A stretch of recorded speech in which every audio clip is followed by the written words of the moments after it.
Hello everyone, this is Anyman reminding you that you have the power. Today we're looking at the Superman Handbook, the Ultimate Guide to Saving the Day by Scott Beatty. Last time we read through Chapter 1, Sections 3 through 6. Today we're moving on from Section 6 to Section 7. We'll see how far I take this. How to tie up a henchman. Being a true hero means subduing criminals, not simply doing away with them. But if authorities aren't quick to arrive, you might tackle your bad guy, only to find that a more permanent solution than sitting atop him is required. Superman has been known to bend guns into makeshift manacles to bind the arms of henchmen, thereby disabling them and their weapons in one easy move. Easy for the last son of Krypton, that is. But bending steel in your bare hands is not the only fast and simple way to tie up a criminal. A pair of standard-issue steel handcuffs or nylon flex cuffs, which are used more and more by real-life crime fighters, are however a requirement. These key tips for cuffing will quickly put your average criminal under wraps. Step 1. Secure the arms. A criminal should be handcuffed with his arms behind his back, thumbs inward. If he's cuffed with his arms in front, he could still strike you in any number of ways, or even use the cuffs as a garrote to choke the life from you. With his thumbs to the inside, he will be unable to gain leverage. Step 2. Apply handcuffs or flex cuffs to one hand. Handcuffs are particularly effective because they ratchet closed tightly and can be double locked so that the criminal cannot rotate his wrists inside the cuffs or slip through the steel bands. Flex cuffs, hardened nylon strips, are snug restraints, ratcheting tighter as they're pulled taut. Handcuffs require steel keys to unfasten the locking mechanism, which can be picked if the bad guy is deft with a paper clip or a bit of hidden wire. Flex cuffs, on the other hand, are disposable, and you'll need special cutting tools to snip them off, or perhaps just strong teeth. Some desperate criminals have been known to gnaw through the heavy nylon strips. Narrator's note, there is a method of breaking these flexicuffs by turning the latching mechanism outward, tightening your stomach, and then snapping your arms back on either snapping your arms back on either side of you once you get them in front of you. The sudden force and tension on the mechanism causes it to snap, so you can get free. Both options are widely used by law enforcement agents, though many swear that when their lives are on the line, only the tried and true steel handcuffs will do. Step 3. Slide the cuffs through a belt loop. Even with his arms cuffed behind his back, a determined bad guy can get his hands in front of him. He first kneels and slides his bound wrists under his buttocks. Then he rolls backward and lifts the cuffs over his bent legs. Finally, he leaps to his feet, arms front and spoiling for a fight. To keep a step ahead of the villains, consider sliding the cuff, either steel or flex, through the rear belt loop of a bad guy's pants before cuffing him, securing the cuffs to his own clothes. Step 4. Cuff the other hand. Step 5. Hold him down or otherwise secure him. Pin him by placing your knee on the small of his back as he lies on the ground.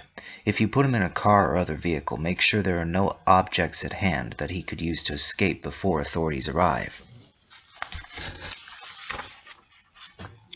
Next section. How to dodge bullets. Regular bullets bounce off Superman, but even Superman has proven vulnerable to kryptonite bullets. The villain Metallo once shot the Man of Steel in the chest with one, and if Batman hadn't been nearby and able to get the bullet removed quickly from Superman's chest, he would have suffered disastrous effects. Fortunately for Superman, and for the rest of us, avoiding getting hit by raining gunfire, kryptonite bullets or no, can be easily accomplished. You just need to keep a level head and follow some simple steps to get quickly out of the path of speeding bullets. If you're the target, step 1. Do whatever you have to do to make yourself hard to hit. If your assailant is directly in front of you, turn your body so that your center mass is perpendicular to the bad guy. That way there's less of you to hit when fired upon. Law enforcement agents are trained to shoot for the center mass of a human body to ensure that a criminal is stopped before inflicting more harm. Additionally, they're trained to shoot at the criminal, not the threat. So the basic intent is to stop the gunman, not the gun. Step 2. Run as far away as you can, now. The further you are from the shooter, the harder it will be for him to hit you. This will be especially true for an untrained assassin whose accuracy will likely end at around 60 feet or 18 meters. 3. Run in an irregular pattern. It's important that you run away as fast as you can, but it's essential that you do not move in a straight line.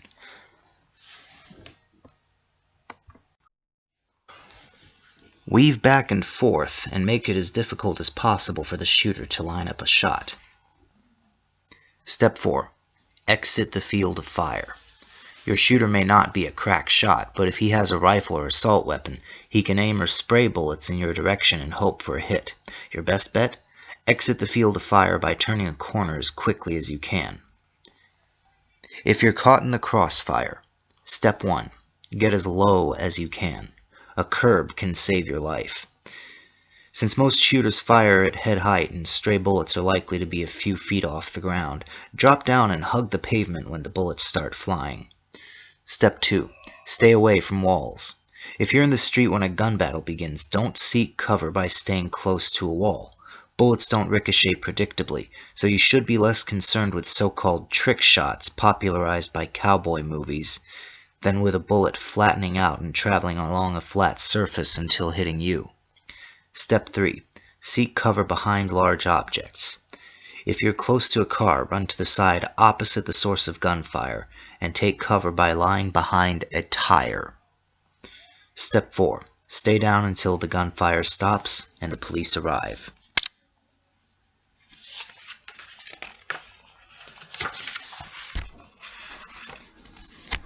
Caught in the crossfire. Superman crouches to avoid Metallo's kryptonite bullets, which come at head height. A bullet hits the building and ricochets almost along its original trajectory. How to block bullets. The next section. In the movies, bulletproof vests often seem to make heroes as impervious to normal bullets as Superman.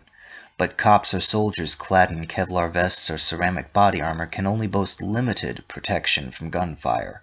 The average good guy with just as good intentions to protect him should consider staying indoors when the bullets fly, even if you can't track down the same protective gear used by the professionals.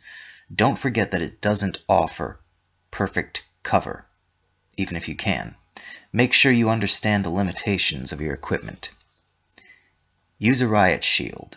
Employed by police during riot situations, ballistic riot shields are 3 to 4 feet, that is 0.9 to 1.2 meters, in length, and 20 inches or 50 centimeters wide, and are molded from Lexan polycarbonate, bulletproof glass, in varying degrees of thickness, usually no less than 4 millimeters. Policemen carry these shields into riots, holding them high enough to cover their faces and torsos. The shield's dimensions make it ideal for crouching behind. Small to average caliber bullets will flatten out when they strike the polycarbonate surface, essentially losing penetrating power and falling away, probably the closest thing to bullets bouncing off as you're likely to get. Wear a Kevlar vest. Kevlar vests, the soft body armor used by many law enforcement agencies, are effective in stopping mostly small arms, up to and including 9mm weapons and .357 shots.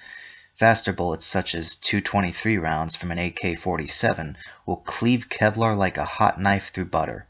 High-powered rifles or shotguns will also penetrate Kevlar, and interestingly, arrows, knives, and even ice picks will slice through the so-called bulletproof vest.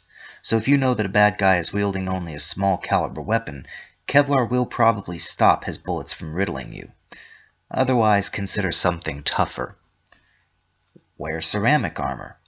Hard body armor uses ceramics technology in the form of strategic arms protective inserts, or SAPI, S-A-P-I.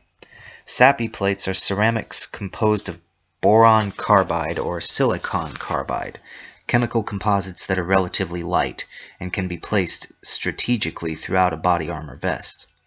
As opposed to Kevlar, which causes small slugs to pancake instead of penetrating, composite ceramics are designed to diffuse impact and fall apart when struck with ballistic force. Thus, hard body armor is essentially a one-shot system of defense, at least where the struck plate is concerned. An impact can still be felt. Grateful survivors liken the experience to being hit with a sledgehammer. While the ceramic vest protects the bullet from penetrating, the impact can cause contusions or even heart and liver damage if the bullet strikes near these vital organs. I will mention this. This is where a little bit of history comes into play. Many times throughout military history, the use of decoys has proven valuable.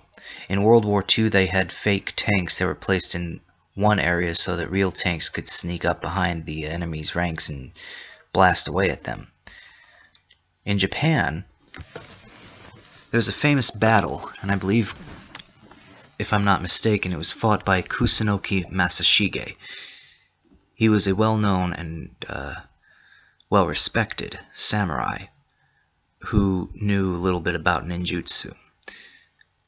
And as it turns out, one time a castle that he and his men happened to be in was being sieged by a much larger force. The castle had been sealed off from the force entering, but they had also been sealed off from any provisions. They needed some way to get rid of their enemies once and for all. So, Kusunoki Masashige looked around and saw that there were a bunch of bales of hay. He had them dress up the hay and make scarecrows out of it and place them all around the castle walls in the middle of the night, making them look like people standing guard and taking aim with bows and arrows. The enemies thought that these people would make for easy targets, and so they took the bait and shot them down. Unfortunately for them, they discovered that most of these enemies were in fact bales of hay. And because of that, they suffered a psychological defeat as well. Not only had they wasted ammunition on these obvious decoys, but it made them look foolish, which brought great shame upon themselves and upon their leaders. So many of them decided to take their own lives. A few who hadn't decided they were going to try to rush the castle. But there was only one way to get to it. There was a bridge between the castle and the mainland. The castle sat upon a cliff with a huge chasm between it and where the enemy army was situated. So, as the enemy army was making a bridge and crossing that expanse, Kusunoki Masashige had barrels of oil brought up to the top of the castle, poured down on the enemies, and then lit on fire. The point here, though, in this instance, the point that can be used, that you can take away from this, is that using decoys in situations when it's hard to see what's really going on around you can be an effective way to draw enemy fire away from you. Of course, this is a desperate situation and should be set up under conditions when you know that, without a doubt, that the decoys will work. We'll do a couple more. The next section is how to leap in a single bound, pole vault. It's well known that Superman can leap tall buildings in a single bound, although it's often easier for him to simply fly over them. While even small buildings would be a struggle for trained athletes, there is a simple way for you to gain some super height the next time you need to get someplace higher fast. The pole vault. Mastery of the pole vault won't be enough to take you over a skyscraper, but you'll soar much higher than you could with just a jump. Step 1. Choose a pole. Most pole vaulters use a fiberglass pole 11 to 17 feet, 3.3 to 5.2 meters in length. Engineered to support approximately 165 to 220 pounds, or 75 to 100 kilograms. Generally speaking, the longer the pole, the higher you'll be able to jump. In an emergency, you may be forced to improvise with whatever's at hand. At the very least, be sure to choose a pole that can support your weight. Step 2. Grip the pole. The higher you grip the pole, the higher you'll jump. If you're right-handed, begin by gripping the pole with your right hand in the high position, and the left hand 1 to 2 feet or 30 to 60 centimeters down the pole. Grips and hand positions vary with the vaulter. You should hold the pole so that you can plant its far end by raising both arms, right hand higher, when you're ready to vault. Step 3. Carry the pole.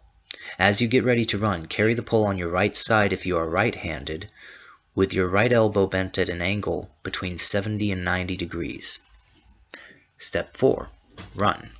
With rhythmic strides, begin your run toward the pit or fixed point where you will plant the pole.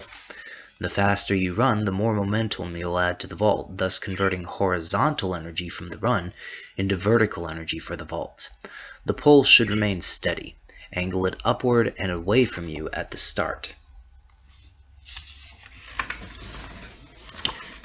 Illustrations. Step 5. Jimmy started with the pole pointing upward, but is now angling it downward for the plant. Step 6. Jimmy plants the pole, gripping it close to him. The pole bends. Step 7. Jimmy kicks off to rocket high into the air. Steps 8 through 9. Jimmy thrusts his legs forward and twists his body while letting go of the pole. Step 10. Jimmy lands on bent legs and prepares to roll over. Step 5. Begin to lower the pole. About midway through your run, the pole should be almost parallel to the ground. Step 6. Plant the pole. Gradually lower the pole as you're near the plant point, whether it's a planting box or other fixed object, and hold it as close to your body as possible.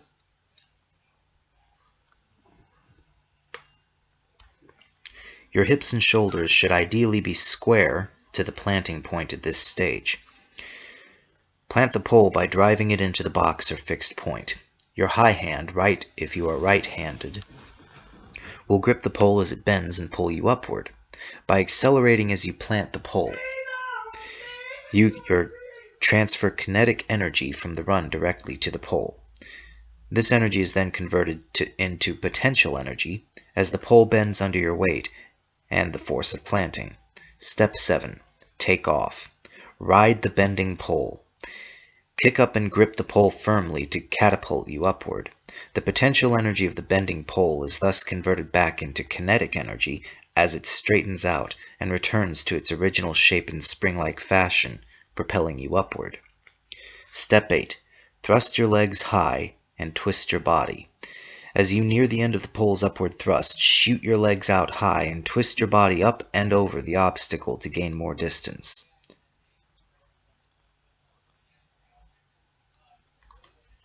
Step 9. Let go of the pole and push it away from you. Step 10. Get ready to land. Track and field pole vaulters usually have a thick pad to cushion their landing. They come down on bent legs and then roll over to minimize the impact on their knees.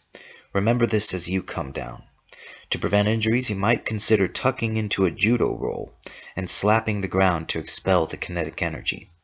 Ukrainian Sergei Nazarovich Bubka holds the highest pole vault on record, having leaped 20 feet 2 inches, 6.14 meters, in 1993, nearly the height of a 2-story house. Supermen, real-life men of steel. Superman could break world records in every athletic or competitive event, but let's give the real-life champions their due by acknowledging the feats of strength, speed, and stamina that currently top the Guinness World Records in human achievement as compared to Superman's celebrated superpowers. Able to leap tall buildings in a single bound.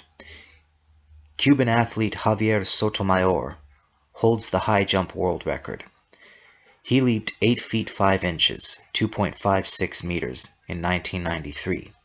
American Mike Powell is distinguished for leaping laterally, holding the current long jump record with a distance of 29 feet, 4.5 inches, or 8.95 meters, recorded in 1991. And while Superman can hop over skyscrapers without breaking a sweat, Australian runner Paul Craik holds the distinction for running all 1,576 steps within New York City's Empire State Building in 9 minutes 33 seconds in 2003. More than a single bound, but certainly one for the record books. Faster than a speeding bullet. Speaking of fast, and excluding Superman and the Flash, the world's fastest man is American sprinter Tim Montgomery, who ran the 100-meter race in a record-setting 9.78 seconds in 2002. More powerful than a locomotive. In 1999, Slovakian muscle man Juraj Barbaric pulled 20 freight cars filled with scrap iron along a railway at a distance of 14 feet 9 inches, 4.49 meters, at 9,842 tons, 8,928 metric tons. This feat of strength qualifies Barbaric as one of the world's strongest men. It's a bird. It's a plane. The Man of Steel has flown the farthest reaches of outer space, traveling well beyond the Milky Way galaxy on more than one occasion. But the human record holders for farthest distance traveled from Earth are Apollo 13 astronauts Jim Lovell, Fred Hayes, and Jack Swigert, who ran 248,655 miles, 400,000 kilometers from Earth when their troubled spacecraft reached Apocynthion, the farthest point of their path, on April 15, 1970, as they rounded the far side of the moon in a desperate bid to return safely home. Next section. How to leap in a single bound. Long jump. Superman doesn't really need to leap over long distances. He can simply fly or even run extremely quickly. But for the average good guy, being able to jump over a long distance is almost a necessary skill useful in many life-saving or life-threatening situations. With the kind of alien attacks and supervillain strikes that frequently threaten to break Metropolis in two, being able to leap over a gaping chasm in downtown Metropolis could enable you to save many lives. As you'll see, the longest jumps require a running start. The key is to combine your forward momentum with a mighty leap. By following the steps below, you'll be flying through the air in no time. Step 1. Choose your mark. Track and field long jumpers run toward a designated line at the end of their running lane, taking care to jump before or directly from that mark, but not beyond it, which would result in the jump's disqualification. Consider your mark the point where the ground gives way to nothing but air and certain doom if you step too far, giving new meaning to disqualification. Before you start your run, make sure that the path to your mark is clear. If you have time, remove any debris that might keep you from reaching your top speed or send you skidding over the edge. Step 2. Begin to run. Start out by running as fast as you can. Your goal is to attain the maximum speed possible before jumping. Step 3. Jump when you reach the mark. At the mark, jump outward.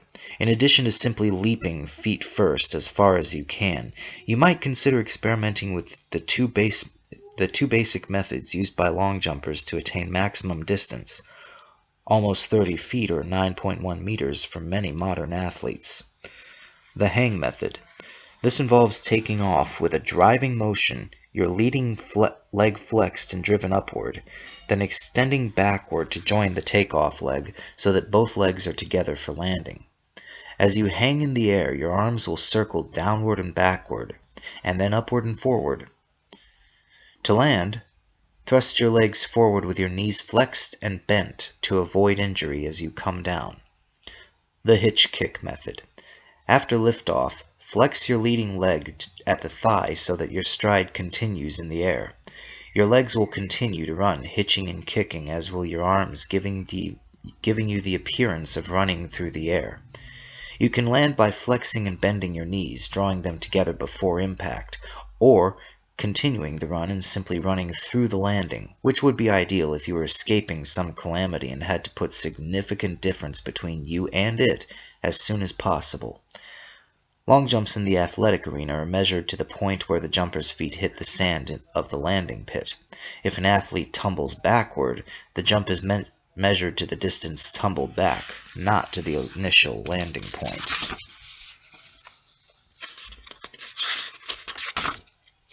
How to achieve super senses. Thanks to the rays of Earth's yellow sun and his unique Kryptonian physiology, Superman's senses are super acute. He can hear, smell, and see better than anyone else on the planet. Unfortunately, barring technological tricks, the average good guy cannot improve his senses on the exponential order that Superman exhibits. However, it is vital to maintain healthy hearing, sight, and smell so your senses are primed to alert you to danger. Hearing. For persons suffering hearing loss or deafness, hearing aids or cochlear implant devices can restore hearing to limited degrees of normal. People with perfect hearing should never don hearing aids to improve their hearing. Essentially, a hearing aid will turn up the volume by nearly 30 decibels. Amplifying all sound to such a degree would damage your ears. For example, a running vacuum cleaner typically measures 70 to 80 decibels. The decibel danger zone, or point at which damage to hearing occurs, is in the range of 90 to 100 decibels. Thus, a person with normal hearing who dons a hearing aid will hear a running vacuum cleaner at 100 to 110 decibels. Some of the loudest rock concerts proudly boast loudness ranges of 120 to 135 decibels, levels that can irrevocably damage hearing by bending, shearing, or breaking the minute hair cells in a person's ear that conduct nerve impulses from the ear to the brain. While researchers are actively seeking ways to limit or reverse this sort of damage, the proven way to avoid hearing loss is to protect yourself from extended exposure to excessively loud noises. Protective headsets should be worn during limited exposures. The recommended measure to protect your ears is to wear foam earplug inserts. Worn correctly, the foam plugs should be rolled tightly between thumb and forefinger, and then gently pushed into the ear canal so that the end of the plug is flush with the opening of the canal. You should hold the plug in place as the foam expands so that it doesn't push its way out of the ear canal. If you practice preventative maintenance of hearing over time, you should be able to discern all the sounds associated with people signaling that they're in distress. Sight.